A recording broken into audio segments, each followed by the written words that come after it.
آزمائش۔ جانتے ہو تمہیں آزمائش میں ڈالنے سے پہلے وہ تمہیں آزمائش سے نکالنے کا وسیلہ بناتا ہے۔ ہم گناہ ایسے کرتے ہیں جیسے وہ دیکھ نہیں رہا، وہ معاف ایسے کرتا ہے جیسے اس نے دیکھا ہی نہیں۔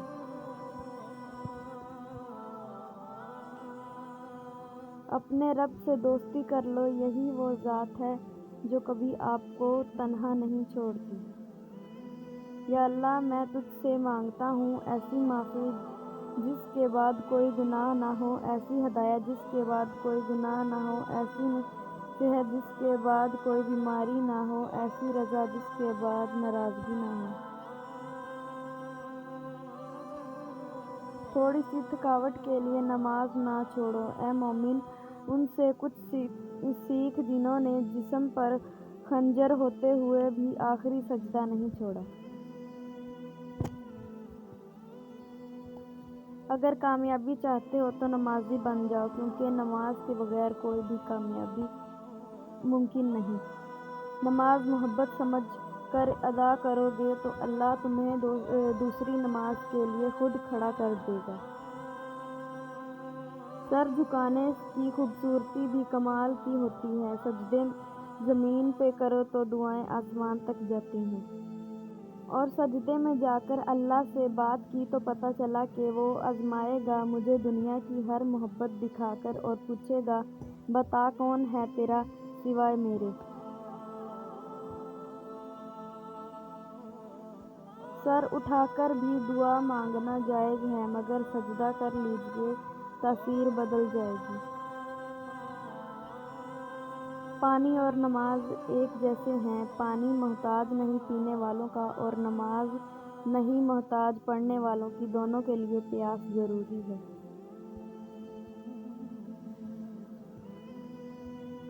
ناممکن ہے کہ اللہ نے جو تیرے لیے لکھ دیا ہے وہ کسی اور کے پاس چلا جائے، اور پھر مطمئن ہو جا، اپنے دل سے حسد، نفرت اور کدورت کو باہر نکال پھینک اور صاف دل اور صاف نیت کے ساتھ جینا سیکھ۔ وہ کن فرماتا ہے جو چیزیں ہو جاتی ہیں گمان سے آگے، بیان سے باہر۔ خاموشی ایک ایسی عبادت ہے، فرشتہ اسے لکھ نہیں سکتا، شیطان اسے بگاڑ نہیں سکتا اور اس رب کے سوا اسے کوئی جان نہیں سکتا۔ انسان کے ہاتھ میں صرف کوشش ہے، کامیابی یا ناکامی تو رب کی ذات دیتی ہے۔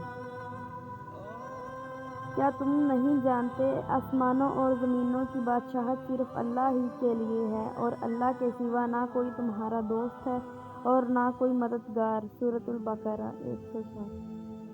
کوئی آپ کو جتنا بھی برباد کرنے کی کوشش کر لے، مگر جب تک اللہ کا ساتھ آپ کے ساتھ ہے، کوئی بھی آپ کو برباد نہیں کر سکتا۔ نہ کرو گلہ اپنی نصیحت سے، جب اللہ راضی ہوتا ہے تو ہر چیز مل جاتی ہے۔ جب وہ راضی ہو جاتا ہے تو مقدر سبھی بدل جاتے ہیں۔ انسان مایوس اور پریشان اس وقت ہوتا ہے جب اپنے رب کو راضی کرنے کی بجائے لوگوں کو راضی کرنے میں لگ جائے۔ میرے دل کے اطمینان کے لیے اتنا کافی ہے کہ جو کچھ ہوتا ہے اللہ کی رضا سے ہوتا ہے، بندوں کی رضا سے نہیں۔ جو لوگ شدت غم میں رب کی رضا کا مزہ ڈھونڈ لیتے ہیں، وہ تاحیات بڑے مزے میں رہتے ہیں۔ مشکل وقت آ جائے تو کسی کا احساس مت لو، کیونکہ مشکل 4 دن اور احساس زندگی بھر کا۔ جو اللہ کے دیے ہوئے رزق کو کافی سمجھے وہ زندگی میں کبھی کسی کا محتاج نہیں ہوتا۔ 2 ہی چیزیں ایسی ہیں جس میں کسی کا کچھ نہیں جاتا، ایک مسکراہٹ اور دوسری دعا، ہمیشہ بانٹتے رہیں۔ اس کریم کا کرم تو دیکھو، میں پھر ٹوٹ کر گرا اور اس نے پھر مجھے تھام لیا۔ چھابڑی والے نے بتایا کہ وہ حج پہ جا رہا ہے۔ وہ حیرت سے بولا، مگر تم تو چھابڑی لگاتے ہو، اتنے پیسے؟ بولا چھابڑی میں لگاتا ہوں، میرا اللہ نہیں۔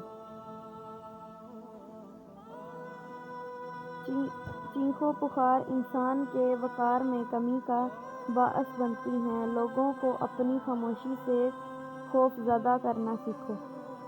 آج کل برقعے ایسے ہو گئے ہیں کہ ان پر ایک اور برقع پہننا ضروری ہے۔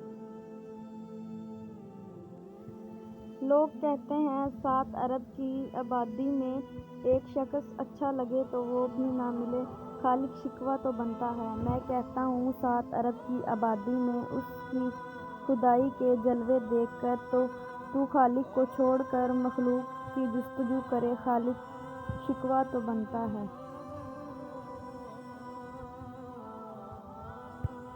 پیر کامل صلی اللہ علیہ وسلم۔ دعا قبول نہیں ہوتی تو آسرے اور وسیلے تلاش کرنے کی بجائے صرف ہاتھ اٹھا لیجیے، اللہ سے خود مانگیں، دے تو شکر کریں، نہ دے تو صبر، مگر ہاتھ آپ خود ہی اٹھا لیں۔ احساس زندگی کا قرینہ اور سلیقہ نہیں آ رہا تو اسوہ حسنہ کی طرف چلے جائیں، سب کچھ مل جائے گا۔ دعائیں دینے والے سے بڑھ کر دنیا میں کوئی سخی نہیں، اور دعائیں سمیٹنے والے سے بڑھ کر دنیا میں کوئی دولت مند نہیں۔ نبی کریم صلی اللہ علیہ وسلم نے فرمایا، سب سے بڑی زیادتی کسی مسلمان کو بے عزت کرنا ہے۔ زندگی کی ساری بلندیاں رب کے آگے جھکنے سے ملتی ہیں۔ بہت سکون ہے اس میں جسے لوگ نماز کہتے ہیں، اور رشتہ داروں اور محتاجوں اور مسافروں کو ان کا حق ادا کرو، اور فضول خرچی سے مال نہ اڑاؤ کہ فضول خرچی کرنے والے تو شیطان کے بھائی ہیں، اور شیطان اپنے پروردگار کی نعمتوں کا کفران کرنے والا یعنی ناشکرا ہے۔ سورۃ بنی اسرائیل 26-27۔ کریم آقا صلی اللہ علیہ وسلم نے فرمایا، تم میں سے جب کوئی شخص جمعہ کی نماز کے لیے آنا چاہے تو اسے غسل کر لینا چاہیے۔ کریم آقا صلی اللہ علیہ وسلم نے فرمایا، بلا شبہ اللہ تعالیٰ تمہیں منع فرماتا ہے کہ تم اپنے آباء و اجداد کی قسمیں کھاؤ۔ اولاد کو دینی تعلیم ضرور دیں۔ اگر اولاد کو تحفہ نہ دیا جائے تو وہ کچھ وقت تک روئے گی، اور اگر وفن نہ دیا جائے تو وہ عمر بھر روئے گی، اور اگر دین بھی نہ دیا جائے تو آخرت کی ہمیشہ ہمیشہ کی زندگی میں رونا اولاد کا مقدر ہوگا۔